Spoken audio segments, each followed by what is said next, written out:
Good morning, everyone. Pete and I are both calling in from San Francisco, where it's a standard, actually, I was going to say pretty gloomy day, but it looks like the sun's peeking out. Love that. Before we get started, want to let people trickle in. No one joins these things right on time. So while we're waiting to get started, Pete, do you have any fun summer travel plans coming up?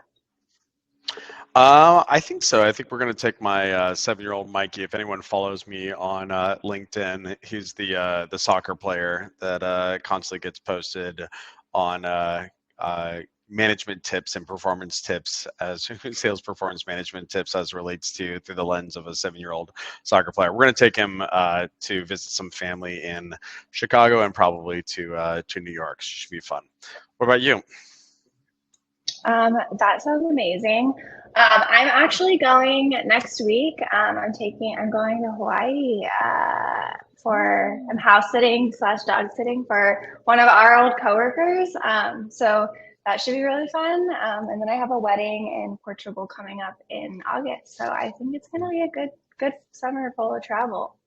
I love it. Yeah. All right, everyone. It looks like we've got about 40 people on.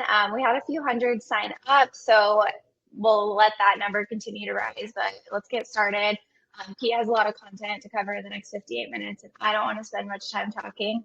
But for those of you I haven't met, my name is Hannah White, and I lead marketing over here at Atrium.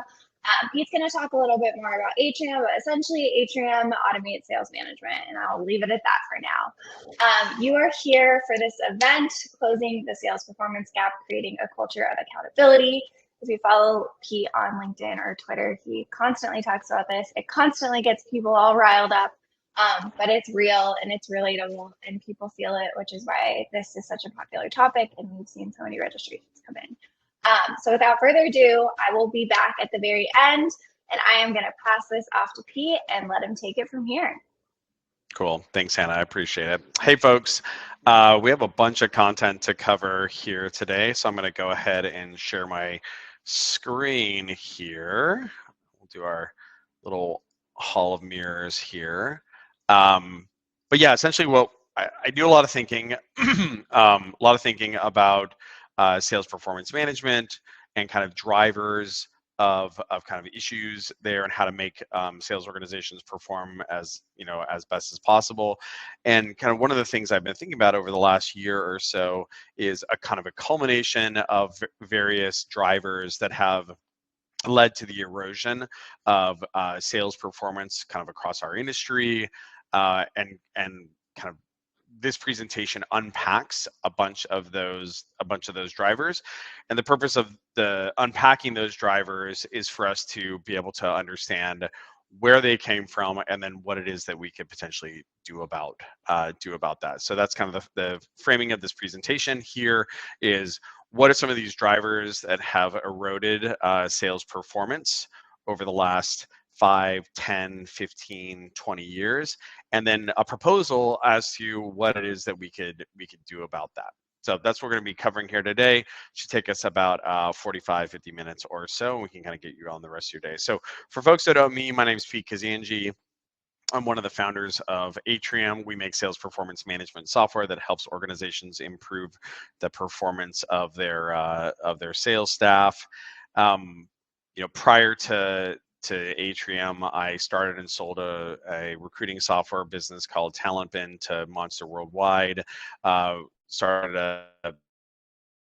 Started the nation's largest sales operations and leadership community, Modern Sales Pros, and also wrote the canonical book on early stage sales called Founding Sales.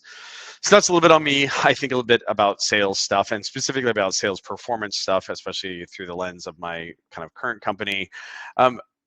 So as I've been thinking about this topic, the sales performance, kind of what we're calling the sales performance gap, these are some of the things that have kind of informed my thinking on that, both on the sales side of things, as to what is required in order to drive success in sales organizations, and then also some of the things that would be that have been driving some of the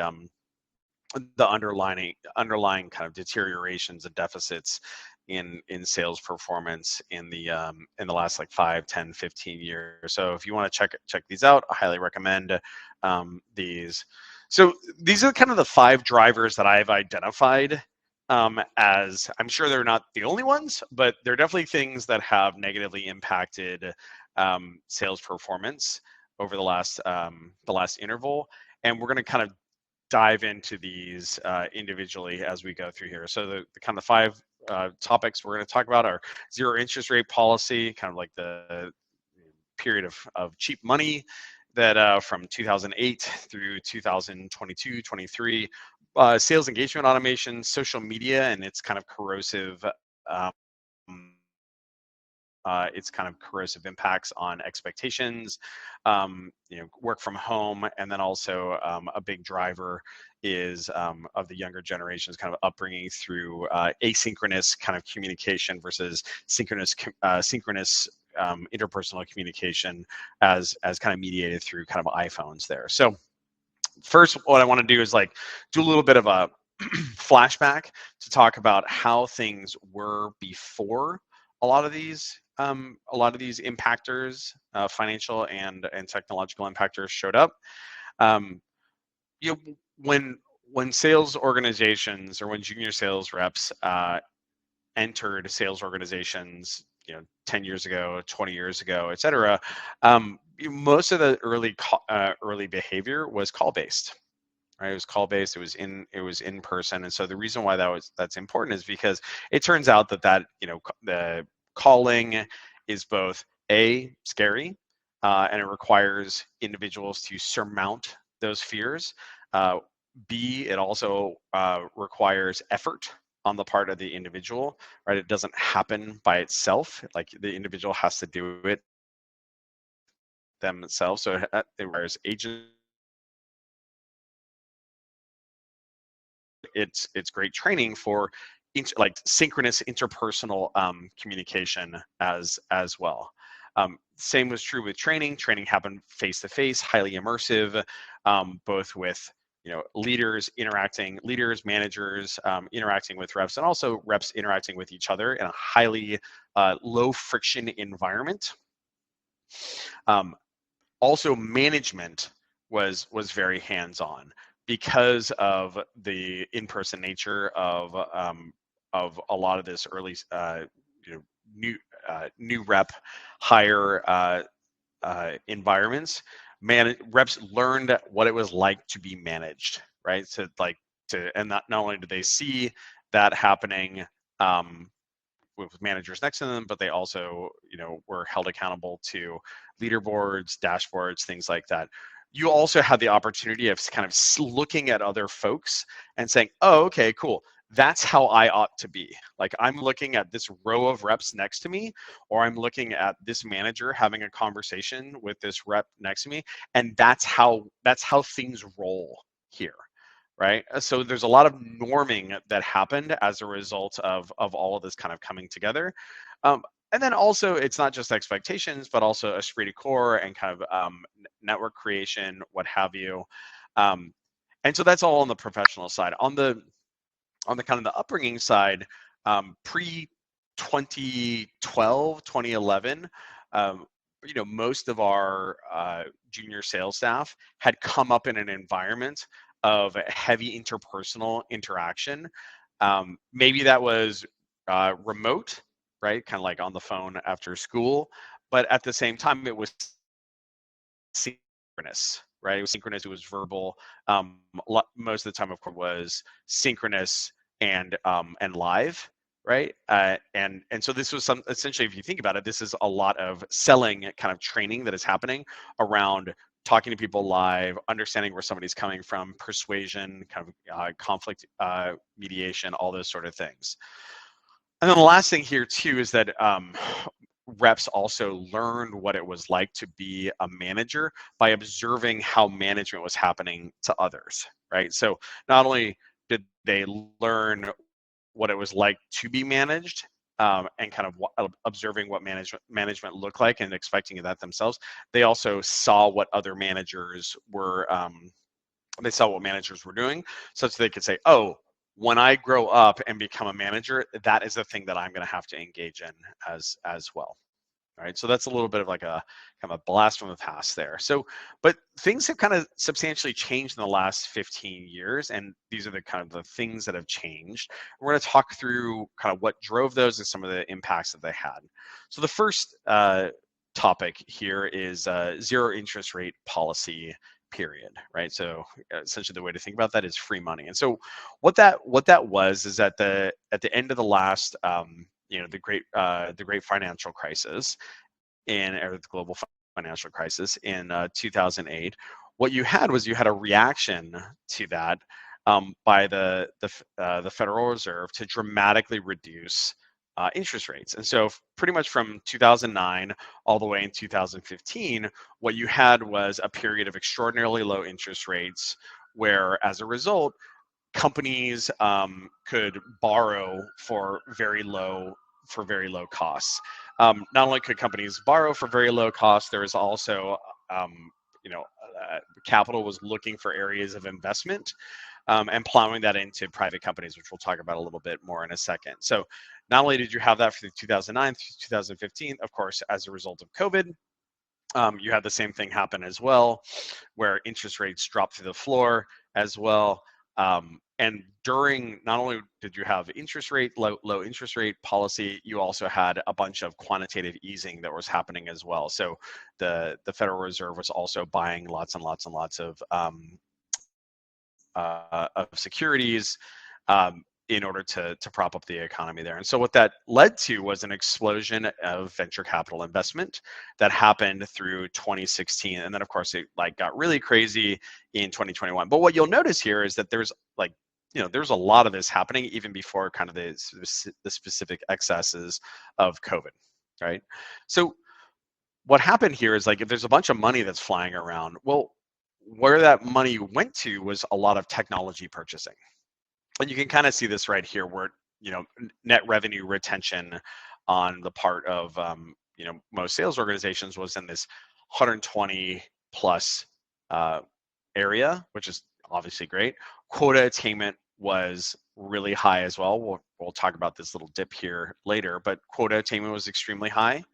And the other thing too was that funding, and this is a little bit of an eye chart here, all of that funding also juiced OTEs, right? So you can see that OTEs went from, this is the Bridge Group kind of compensation report here, OTEs went from an average of $105,000 a year to $190,000 a year in a little bit more than in a decade there. So it went up, 80%. And commission rates also went up as well, right? So both OTEs and commission rates. But you'll notice that quotas didn't really change, right? And so the impact, of course, of that would be that, oh, okay, like OTEs and commission rates go up, but quotas haven't changed. That means that I'm going to get paid more per unit of effort as compared to having to do higher level of effort there, right? So essentially, sales got easier, if you will, as a result of this. Sales got easier on a how many dollars I get as a seller as compared to the how many dollars that I have to bring in there. Not only that, but all of this funding also drove a ton of hiring, right? So the beginning of from 2020 through 2022, the Indeed jobs index just like absolutely spiked. So there's 100% more openings that are available for people to jump into. Obviously, that's going to have a negative impact on the ability, or it's going to have a kind of a drag effect on part of management, where you better not try to manage anyone; they're just going to bail, right? The second thing associated with that as well is there was actually a lot of stimulus that was happening. So not only were there a lot of jobs that were available, there were also, there was kind of helicopter money falling from the sky, right? And so the funny thing about this, so you can kind of see where the stimulus drops are. So this is like disposable income kind of showing up here. Like here's a big drop or big spike right here. Here's a big spike right here as well. And on the flip side, you had student loan repayments because of the student loan holiday breaks. This was student loan payments look like. So essentially, it's helicopter money falling from the sky, and then also, all of a sudden now you don't have to service your school loans. What that led to was job hopping. So the Great Recession. One of the funny things is you can see that like these are quit rates on a monthly basis. Funny enough, it's completely correlated to those stimulus drops, like bink, bink, bink, bink, right? And so this in this entire environment, you have a situation where um, there's lots of money flying around. Quota attainment is very high. There's lots of opportunity, like there's lots of potential other options for people in the market. And by the way, they don't necessarily need a job, which is going to lead to more quitting. All of this, of course, is going to lead to situations where managers are going to be on the back foot when it comes to performance management. And if people are going to engage, going to behave like people do, it's only human to take your foot off the gas if you have an easier environment. Well, managers are going to be loath to intervene there, right? And so I think the important thing to kind of note here is that for more than a decade or so, both sellers and managers have kind of only known these easy times, right? So that's the first thing. That's ZERP, right? The second big impact uh, uh, with respect to the kind of the performance gap is sales engagement, right? And contrast this to when people started in sales in the 90s, the 2000s, the early 2010s. This is what early stage and kind of early career selling looked like. It looked like calling. It looked like surmounting your fears. It looked like gaining being used to rejection, etc. Where that kind of changed to was that email automation made it such that now you had this superpower where not only was it not synchronous communication, not only was it not live rejection, but also the work just got done for you, right? So both SalesLoft and Outreach, kind of being the biggest innovators in this space, figured out that all of a sudden you could automate outbound email out of the Gmail or Office 365 outbox, and lo and behold, like you could parallel sequence hundreds and hundreds of folks and get people replying back into your inbox and booking meetings, right? And so this became the new way that reps learned how to sell. That was low effort, low rejection, not synchronous, right? Didn't involve verbal communication, didn't involve rejection. I mean, maybe it involved like people replying back and saying remove, or like, please, pound sand, or what have you. But that's very different than having someone say that to you on the phone while you're calling there. So that's the kind of second driver there. The third big driver is work from home, right? So thanks to COVID, the growth of work from home was understandably very substantial there. And so as a result of work from home, not only does training change, but so does the spree to Kirk. So training was previously live, it was immersive, you had to be paying attention, you were with your colleagues, you were face to face with the leader. Obviously, in a distributed environment, that becomes a lot harder to do. And if you want to look at some of the negative impacts associated with the virtualization of training and education, you can actually use some of the A/B tests associated with school shutdowns during COVID as a mechanism by which to kind of see the relative impacts of that. Of course, in this case, the school districts that were mostly in person and only shut down for a short amount of time end up much less behind those that ended up staying remote longer, right? And so it's not surprising that if this is how this is going to impact 12-year-olds, 16-year-olds, 18-year-olds, it's going to also impact 22-year-olds, 24-year-olds, 26-year-olds in a similar way, right? It's a difference of degree. It's not a difference of kind there. And you can kind of see this substantially across the boards with the degradation of test scores and kind of composite ACT scores that were subsequent to COVID. These are all kind of the negative impacts associated with remote, like paused and remote schooling there. So this sort of thing, you would expect this in this scenario as well. Accountability looks substantially different too. When you have when your managers sitting side by side with reps, and also reps are sitting side by side with each other, being mutually accountable, obviously the level of effort and accountability is going to be substantially different than when you have a distributed environment where people can't see what's going on there. The good news is that there are some technological advancements that are happening here around live kind of like sales floors, like digital sales floors, like Aura makes, and some of the other folks as well. But it's still be substantially different than, and nobody really has cracked the nut there, as far as I can tell. Same with team cohesion, right? So like people together, learning, commiserating with each other, forming bonds, holding each other accountable, not wanting to let their team down because this is their tribe, versus a distributed environment where their bonds are there, but they're obviously not the same magnitude of intensity. And of course, all of this kind of like leads to what I like to call kind of like continuous partial attention, where you have folks who, they're on, but are they on? Are they on all the way? Are they like fully locked in? Are they paying attention, or are they telling themselves a story that they can be engaged in other behaviors at the same time that they're, no, I'm here. I'm listening, but I'm here. Wait, what was the question again? I think we've all kind of been in that situation. And so, not only is there a natural component, a natural part of this where people just kind of like leave, kind of like go in one direction when it comes to, their work from home behavior. There's a whole kind of class of like behavior on social media. Hopefully, I think it's like attenuating a little bit, where you know there's normalization of unhealthy work from home behaviors, right? And we'll talk a little bit more about this in the social media section, about like why kind of like the craziest things get promoted the most, that are potentially like the most corrosive and problematic.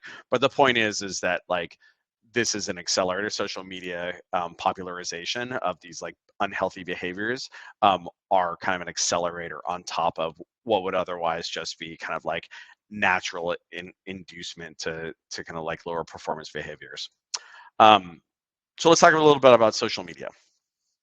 So one thing that's kind of important to recognize about social media is that the predominant kind of technology is what's known as an algorithmic feed, right? And so what algorithmic feeds do, so like it's on LinkedIn, it's on Twitter, Instagram, TikTok, etc. What it does is it prioritizes pieces of content that are that people are most stoked on. Okay, so like what's the definition of stoked on? Well, essentially it's things that people spend a lot of time on, that they hit like on, that they comment on, etc. And so usually what those things are is they're fun, they're provocative, they're pleasing, right? And you kind of see people doing this with like, hey, comment here in order to get my swipe file, or in general, it's pieces of content that people like, as opposed to pieces of content that might be good for them, but maybe are not as much fun. Kind of like the difference between Doritos and broccoli, right? So this algorithmic feed is in the business of feeding you Doritos on a recurring basis, as opposed to feeding you broccoli. And so this is kind of the outcome that happens as a result, is you end up with lots and lots and lots of like what I like to call comforting lies versus kind of unpleasant truths. So like some good examples of this is there's the like day in the life videos that end up being really popular, where it's like, hey, here's a day in my life of like working at this environment. The funny thing about it is usually those focus primarily on the food that is being served at the at the company in question, the different amenities, the breaks, all those sort of things, which kind of makes sense because like that makes for a fun narrative. Of course, the reality it should be is like a day in the life of like a sales rep should be, and here's where I sat here's where I sat for 3 hours and made 150 calls. That would probably not make for a very compelling video. and as a result, people don't see that, right? So they see these things instead, right? The same is true with kind of work from home things, where it's like, hey, this is how I, I work from home, and I take breaks every 60 minutes in order to change my, my baby's diaper, or what have you. Or, hey, you know what? These are the things that I hate about sales managers who measure activity, right? And of course, a lot of people are going to say, like, yeah, I don't like that either. It's like, well, it turns out that that actually ends up being very important. But the problem is that because there's a bunch of people who, like, this is an example of provocative content that will get people to react to it. You're going to get a ton of likes, and then your junior reps are going to get this at the top of their feed when they wake up in the morning and they're having their coffee, and they're going to say, oh, actually, does that not matter? Does activity metrics not matter? And of course, anyone who's like a sales leader who has been around the block is like, yes, that's actually wildly important. But unfortunately, your staff is being programmed by bad, kind of like, erroneous content like this, that will drag them in the wrong direction, right? And the same is true, like, it's not just these kind of provocative things, it's also like fun things as well. Like, hey, I'm getting promoted, right? We are hiring. Um, and these are good things. These are also going to be the things that are going to be most likely to be promoted. And so what your staff will end up doing is they'll have an erroneous expectation of how frequent this is, right? Like, oh man, every time I open LinkedIn, everyone's always getting promoted. I should get promoted too. It's like, no. Every time you open LinkedIn, the one person out of 100 who got promoted, their post is at the top, right? Because not only does LinkedIn promote it, but everyone says yay and likes it and so on and so forth, as they should. But that then bubbles to the top of the content, and then creates this sampling bias that leads to erroneous expectations on the part of staff, right? The last topic here is we're going to talk about iPhone kind of upbringings. So there's a big shift for, I'm 45. I think for folks who are older than, I think it's 32 or so, is kind of the demarcation between folks who kind of came up pre-iPhone versus post-iPhone, or kind of like, and by iPhone, what I mean is primarily iMessage, Snap, Instagram, etc., where the primary kind of means of interpersonal communication shifted from in-person, live, synchronous to distant, asynchronous, textual, right? And you can kind of see this big shift here. So folks had cell phones in 2004, 6, 7, 8, 9, 10, or 11 here. So it's 12 to 17-year-old folks who had phones. And it was really in 2011, 2012, and 2015 where that really took off there. So this would be, folks were, this is where that communication really starts to kind of change there. And so as a result, you see this change in how live communication, or kind of like interpersonal interaction, is happening, right? So you can kind of see here, these are a number of charts around kind of the specific behaviors around percent of high school seniors who meet up with their friends every day. You can kind of see right here in 2010, that starts falling off a cliff because they don't meet up with live anymore. They interface through Snap or through iMessage or what have you. You can see that the daily time with friends changes substantially too. Essentially what this is obviously you don't stop having school together, but what you do is you don't, after school, you no longer are doing live synchronous with each other. You can kind of see again this like substantial fall off here. It doesn't change much with adults because they're at work. It changes in this kind of like younger cohort here, and you can see the result of where this is primarily coming from is the growth of social media consumption through those smartphones. And so what you had was a fairly substantial shift in how folks grow up, and like the formation of these muscles from this to this. And essentially those live synchronous interpersonal communication muscles are not being formed.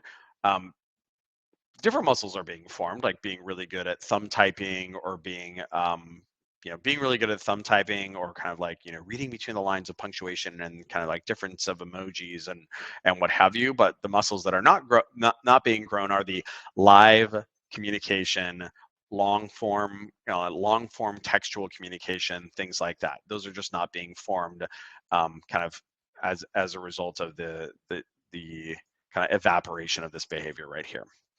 And so the what my claim would be to folks is that all of that has combined to like, it shows up a bunch of other places as well. It shows up in the mental health challenges in that you kind of see across the across the Gen Z generation right now, but it also shows up professionally as well. Like, we are subject to this as sales leaders because of the combination of all these things. And so if you think about this from a time standpoint, like a timeline standpoint, they kind of impact each other, right? So iPhone and social media penetration, if you were 14 years old in 2010 or after, right? So that would be folks who were born in, I guess, 1998 or so. Sorry, 1996. Folks who were born in 1996 and after had, this iPhone upbringing. People who were 22-year-old SDRs in 2016 and after, so folks who graduated from college in 2014 or 2012, those were the folks who didn't have a phone-based new sales hire experience, but instead were dropped into a sales engagements email automation era. Then there are folks who were, and then, if you're a 22-year-old SDR in 2018 and after, that's where you would have hit the this zero interest rate environment and kind of COVID stimulus boom here. And of course, 22-year-old SDRs in 2020 and after would hit this as well. So depending on like where your junior staffer was in this, they might be subject to one of these, like, oh, okay, like I missed this, but I had a little bit of this, or I graduated in 2018, and as a result, I was subject to this and I was subject to this, but at least I wasn't subject to this. It was like still hard to sell or what have you. And so the way to kind of think about this is that it kind of stacks on top of each other. And this is just something that we all have to kind of like deal with as managers and as leaders, is the fact that you have folks in your organization who are subject to one or more of these various impactors, and it's incumbent, my claim would be, is that it's incumbent on you as a leader to contend with this, in order to address the impacts that this has on sales performance. Not only does this impact the reps, this also impacts managers as well, right? So what you have is, you have kind of like two genres of managers. You have folks who are reps in a pre like ZERP COVID work from home environment, who themselves only became managers after that, and so they learn managerial behaviors in that environment, where all your reps are hitting quota, and like you had to be very light touch because otherwise your reps might peace out, etc. And then you have other folks as well. You have kind of the even more junior version of that, which is reps who came up in 2016, 2018, 2020, etc., who themselves are subject to a lot of these performance impactors, and then have transitioned into management, with not only kind of like a misplaced understanding of what is required for normal, like for high performing sales behavior, but also for what that might look like for management. And so this might not matter if things were the same, right? Like if it was still zero interest rate, if it was still the zero interest rate environment, and all these other things actually hadn't changed, it might not matter. But the problem is that it actually has changed, right? So interest rates are through the roof through 2022, 2023, and even now. Interest rates are much higher. The free money is gone. As a result, VC investment has dried up.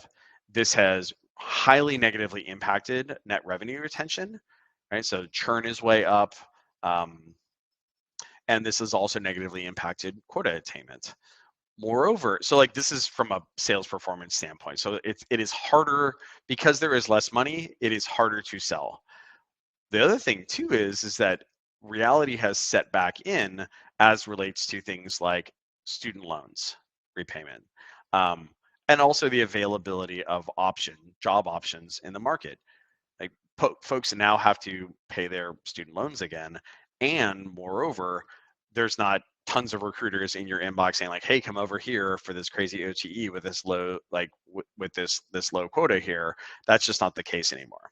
The other thing too is that there's sales leaders for the most part, and certainly founders and CEOs have observed the corrosive effects of work from home environments on their sales organizations, and really that's remediating very substantially. It's highest performing sales organizations out there are all back in office, focused on kind of mutual accountability or what have you, and that's permeating throughout the rest of the organization, or like that's permeating throughout the rest of the market, right? And this is not going to change.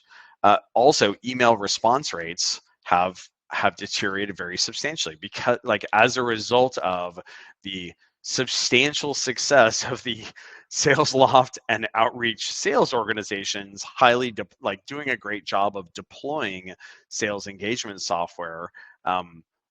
Everyone's inbox is a total disaster right now, and so those email reply rates are through the floor, which makes it such that now reps can't just automate their prospecting behavior.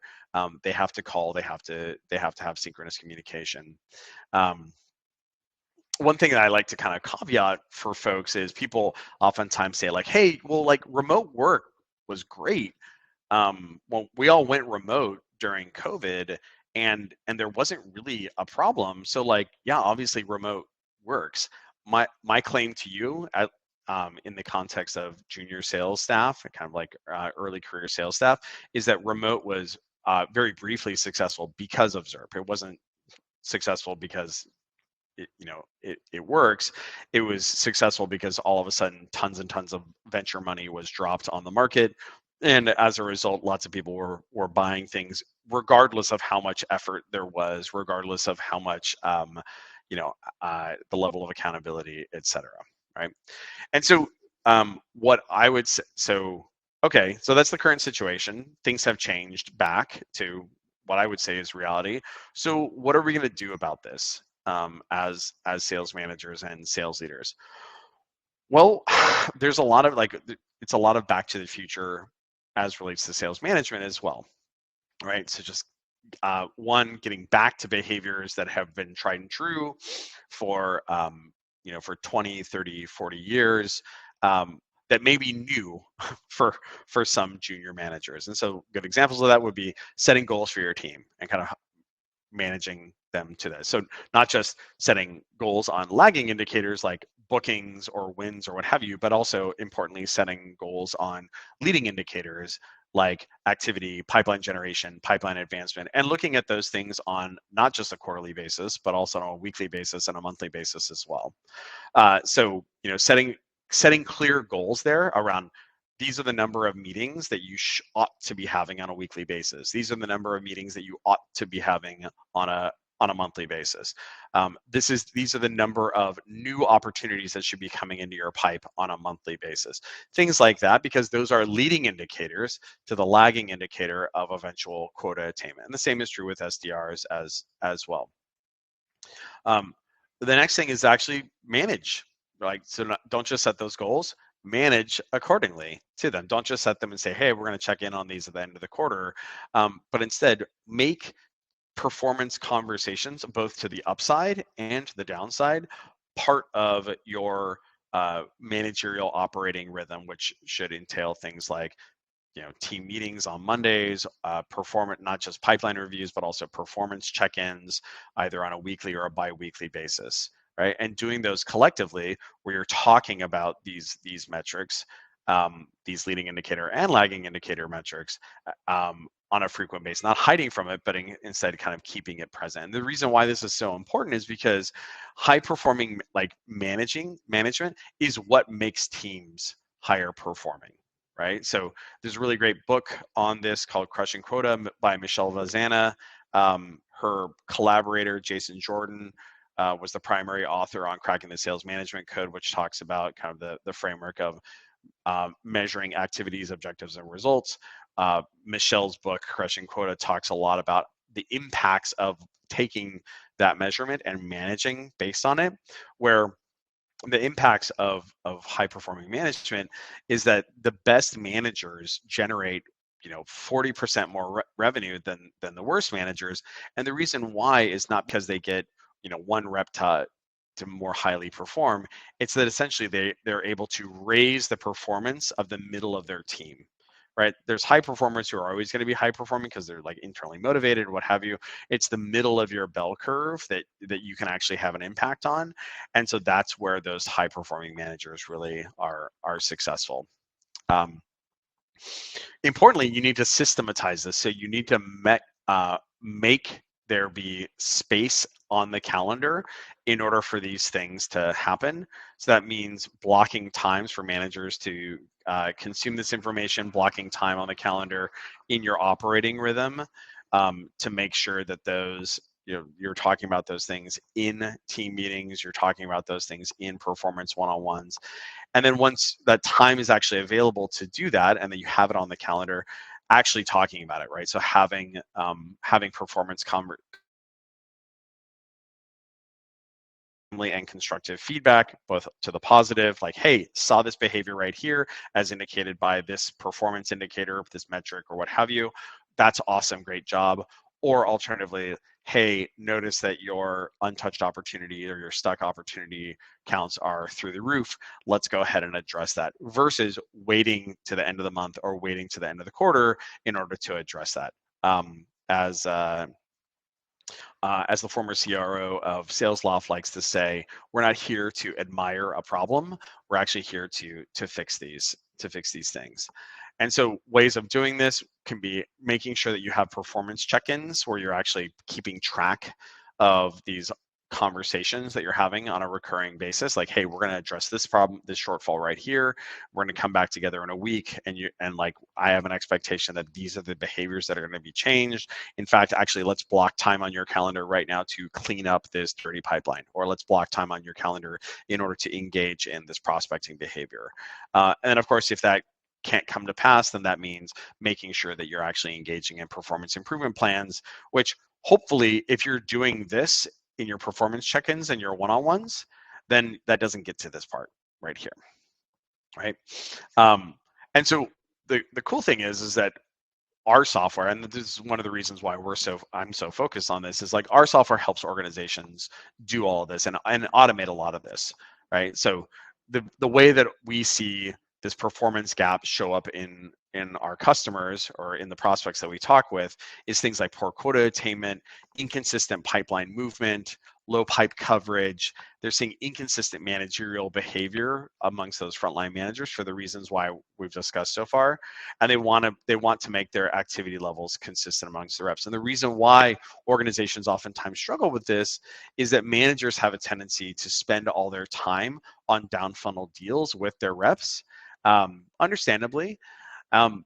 Also, those frontline managers have a tendency to struggle to interpret these metrics, if they're even available, in order to performance manage their staff.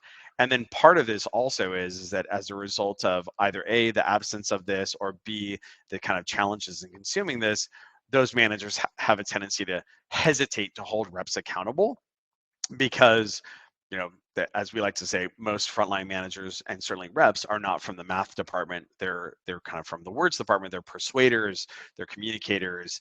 And so as a result, managers have a tendency to be on the back foot from a management perspective because of the challenges in consuming this. And also it's just, folks have a tendency to avoid those kind of conflicts. And so the way that Atrium approaches this is that we automate much of that sales performance management behavior. One, by instrumenting kind of a core taxonomy of metrics around things like pipeline creation, hygiene, movement, and activity, plus any custom KPI organizations might want to performance manage. And so instead of like the legacy way of addressing this would be to give your managers walls and walls and walls of charts, which they of course are going to ignore. What Atrium does is you set goals on those various KPIs we were talking about before, and then the software then interprets that using large language model AI to communicate to the manager, to the reps, to the leaders, what's going on, where there are shortfalls, and not just communicates that to the manager, but also to the reps individually as well. So everybody is aware of what's happening there. The way that that works in practice is that Atrium hooks into the CRM and the email and the calendar system. All of those metrics come out of are available out of the box. Plus, you can build any metric you'd like to, any custom metric you'd like as well. Organizations then customize their Atrium account, so they'll create custom metrics, they'll set goals on things, etc. The software then monitors that on statistically in order to say, hey, are we pacing towards our goals that we set on weekly, monthly, quarterly basis? Are there substantial trends over time where this rep is deteriorating with respect to some particular metric that we need to get ahead of? And then the large language model AI interprets that and communicates it directly to the reps, to the managers, to leaders, etc. And so generally what we find is when organizations use Atrium to performance manage a specific topic or a specific initiative, you see anywhere between 20 to 200% improvements on whatever that might be, right? That might be AE prospecting, where we want to see our AEs doing more self-source piped, or it might be making sure that our SDRs are actually doing more, like they're doing their calling behavior versus just being email reliant. And it ends up being very popular. So we've won a number of awards from various analyst groups for this technology. And I think what we were going to do is actually throw a little bit of a poll up here in order to see if see what folks' kind of takes are on that. If you'd love to kind of have a walkthrough of what that might look like live for your company, we're happy to set that up there. Cool. So kind of in closing here, what are the specific things that we can do to kind of address this performance gap right now? Because it may not be super fun to kind of like think about, but the reality is that your sales organization is subject to this kind of across the board, and the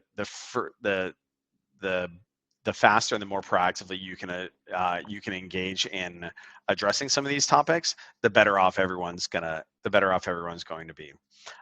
So first, get them talking, right? So sales is about a transfer of enthusiasm. The most effective way of transferring enthusiasm and transferring meaning is live synchronous communication.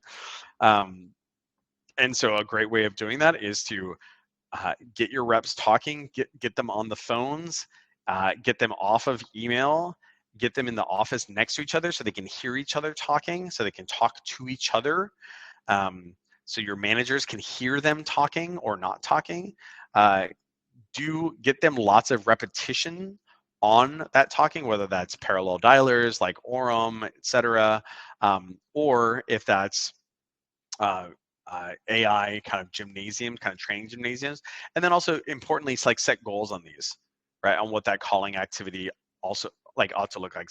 We're just not just going to say, hey, we're going to call here, guys. It's, hey, we're going to call, you have an expectation that you're going to have this many calls a day, you're going to have this many connects. And then we're going to look at that at the end of the day, every day, and hold folks accountable to that and celebrate the folks who are doing that and intervene where folks are not. The second thing is to get folks together. Pure accountability is great in the face of things that are less than fun, and sales for junior staff as they're kind of growing their muscles and they're becoming kind of callous to rejection and things like that. Having pure accountability and kind of l'esprit de corps ends up being extraordinarily important there. Great way to do that, of course, is to get them in the office. having your reps side by side with each other, even though maybe they have to wake up a half hour early in order to get showered and shaved, is just insurmountably powerful for learning from each other, from learning from managers, etc. Also, get them mixing, and this is a related version of this, get them mixing with senior staff. All right, and this is why this right here, getting staff into the office, isn't just a junior staffer thing, because you need the senior staffers to then educate the junior staffers on like what reality is, what the new reality has always been like. Like, oh man, it's hard selling in 2024 and 2025. Well, actually, no, it's just like selling in 2012. you right? It just turns out that there was this big ZERP bubble in between, and so to the extent that folks can understand that this is just how it is and how it has always been, and that there have been ways for people being successful at that previously, will help your staff improve. Uh, Also, help your managers understand what management looks like. There's a lot of folks who have come up in the last 5 years as managers, who think that that being a manager is being a professional best friend, right? And the reason why that it was completely rational for them to think that, given the kind of the tough managerial environment from a remote standpoint, from a job availability and kind of like funding standpoint, et cetera. But helping managers are not going to just, or especially junior managers are not going to just magically derive what it is that they need to be doing. So you need to teach your new managers that. Some examples of this from a leading from the front standpoint. This is a gentleman named Tyler Gruca. He used to run sales development at Maxio, and he had this kind of fun LinkedIn post where he was talking about how his first VP of sales sat next to the office door, and every time an SDRA left, he asked, "How many meetings did you generate today? How many conversations did you have?" And by doing that, not only did he do that, but he would also sit there and have all of his calls on the floor as well. So not only was there an accountability loop there, such that those reps knew, right, at 9 a.m., they're like, man, at 5 p.m. or 6 p.m. when I'm leaving, I'm going to have this conversation with my VP. So I'm going to buckle down and I'm going to do the things that I need to do as a result. This then drives good behavior on the part of the reps because it helps them grow those muscles. Another thing that you might consider also is to clear your talent decks. There's a lot of leaders who are coming into organizations that have kind of existing benches, and a lot of those folks that have been hired may have been hired in a situation where there wasn't much talent to pick from, and they may have retained a bunch of folks who in a different talent environment they may not have chosen to retain. And so this is another example of the difference between kind of what you see in the social media world of, I got promoted, we're hiring over here. A more specific reality there might be, hey, we posted an SDR job or SDR posting, we got 1,000 applicants for those roles. So there's an opportunity, there is talent there is talent on the sidelines right now, and so there may be an opportunity for you to cycle that over as well. The last thing here is also seek to recruit for it. So the fact that the current junior talent pool, so the 22-year-olds, the 24-year-olds, 26-year-olds, they have come up in this iPhone environment. The good news is I guess the sales engagement stuff doesn't work as much anymore. So now people are now getting better at coming up through a phone early career training. But the good news is that there's lots of places where people can learn synchronous communication and interpersonal interaction, in spite of the fact that you've had this the iPhone upbringing as well. And then the last thing I would say to folks is like, you really should just be real with your staff, right?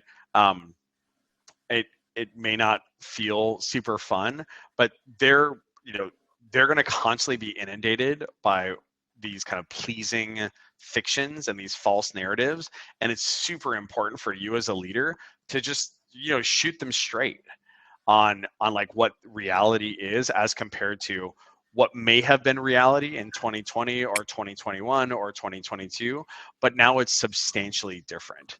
And so leaving them thinking that reality is people constantly being promoted or working from Tulum, from a poolside, or what have you, actually isn't helping anyone improve their like. It may be fun right now, but it's not helping anyone for the long term. Um, so that's all the content that we wanted to cover today. What I would qualify for folks is that it is true that monitoring, sales performance management and improving sales performance, it is hard. But it's kind of why sales managers are paid the big bucks and sales leaders are paid the big bucks, and it's kind of like your job. And so and you know we make software in order to help organizations do this in a more effective fashion. That we help hundreds and hundreds of organizations do just that. And so if this is something that's top of mind for you, like improving sales performance at your organization is top of mind, we'd love to chat with you about that. Cool. Thank So I'm you, going to go Pete. ahead. Oh, hey, Hannah. How's it going? Hello. Before we wrap, we do have a couple more minutes, and there's a question in the question tab. And then if anyone else has any questions, Pete, there were a decent amount of people with fully remote sales orgs still, and Zaris was wondering, any advice for building accountability in a fully remote environment? Yeah, it's a great question. At Atrium, we have a bunch of customers that are fully remote as well. Let me go ahead and share this. I think the biggest thing, it's essentially all these things right here that we talked about. So in a fully remote environment, instrumentation becomes extraordinarily important insofar as you can't just wait for things that are at the end of the month, end of the quarter, et cetera. So getting down and getting very granular on leading indicator instrumentation. So one, setting goals on that, being very specific. Like we talk with the customers about this a lot of the times. Like, how many, do you have an expectation around how many customer facing meetings your account executives are supposed to having? And they're like, well, we like them to have meetings, but we haven't exactly told them how many they ought to have. It's like, okay, well, the first thing you should do is to say, generally speaking, you should have this many meetings per week, or generally speaking, you should be have this many new opportunities a month. So declare that, be very clear about what the requirement is. And then the second thing is that build in that operating rhythm so you have a place for that conversation to happen. So that's the first thing, is set goals on a weekly and monthly basis on those behaviors, like pipeline generation, pipeline hygiene, pipeline movement, and activity. Set goals on that, and then make sure that you're coming back to it on a recurring basis, ideally weekly there.